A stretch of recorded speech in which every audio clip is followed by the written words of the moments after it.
Dan ada kontroversi lainnya, yaitu pada saat Dr. Terawan diisukan akan menjadi Menteri Kesehatan.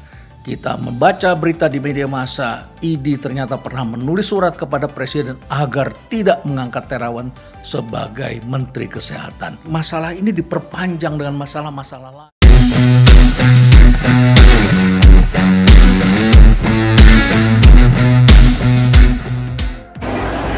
Sahabat MOC, kasus pemberhentian Dr. Terawan dari keanggotaan Ikatan Dokter Indonesia terus menuai pro dan kontra. Banyak anggapan yang muncul, namun hingga kini mantan Menteri Kesehatan tersebut belum memberikan tanggapannya secara langsung pada media. Akademisi yang juga guru besar bidang ilmu manajemen di Fakultas Ekonomi Universitas Indonesia, Profesor Reynald Kalsali, turut membahas kasus Terawan ini dari perspektifnya merujuk pada pemberitaan dan beberapa pernyataan narasumber di media massa.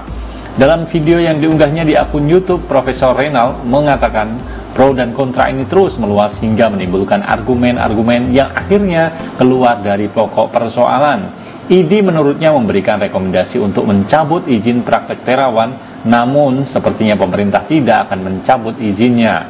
Kenapa demikian? Jawabnya adalah karena banyak sekali pejabat pemerintah yang membutuhkan jasa Dr. Terawan. Kan mereka semua berpendapat tidak ada masalah dengan dokter ini, katanya. Profesor Reynald pun merujuk pada sebuah kasus yang sangat besar tahun 1984 tentang bagaimana pemerintah mengatasi masalah dengan dokter yang bernama Gunawan Simon.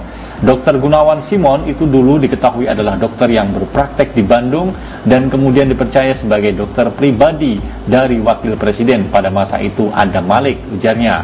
Adam Malik ketika itu merasa sehat dan sembuh, sementara dokter yang lain semua bingung karena penyakit kanker level kala itu luar biasa beratnya. Nampaknya sulit disembuhkan, tetapi terapi Dr. Gunawan Simon bisa menjanjikan kesembuhan dan kita lihat kemudian ternyata Malik merasa segar dan pergi kemana-mana. Akhirnya yang bersangkutan menjalani pemeriksaan dan ID memberikan rekomendasi kepada Menteri Kesehatan untuk mencabut izin praktek Dr. Simon.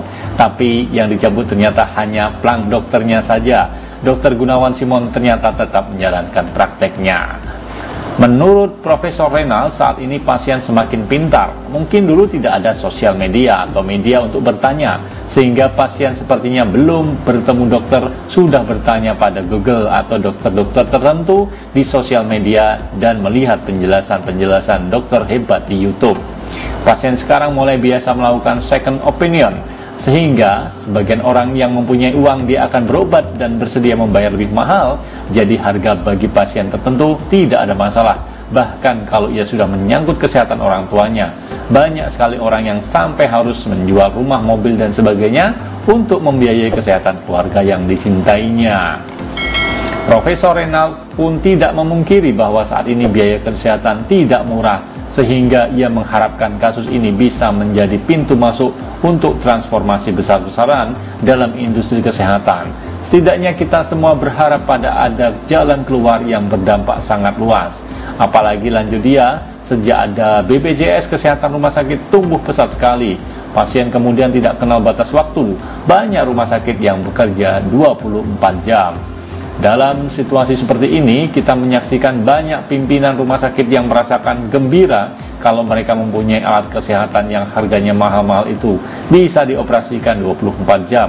Meskipun anehnya pasien semakin banyak, namun biaya rumah sakit tidak tambah murah dan justru tambah mahal. Apakah Terawan melakukan promosi? Tuduhan Majelis Kode Etik Kedokteran (MKEK) ini selalu semakin panjang. Profesor Reynald Kalsali mengatakan, saya kira ini penting sekali pembelajaran dan mudah-mudahan setelah ini ID dan anggotanya bisa berdamai dan kita sebagai pasien tidak dibuat menjadi bingung, tapi diberikan penjelasan dan barangkali Indonesia sudah saatnya untuk meningkatkan literatur kedokteran yang mumpuni, benar-benar kajian yang dilakukan secara ilmiah bukan hanya sekedar mengkritik, katanya.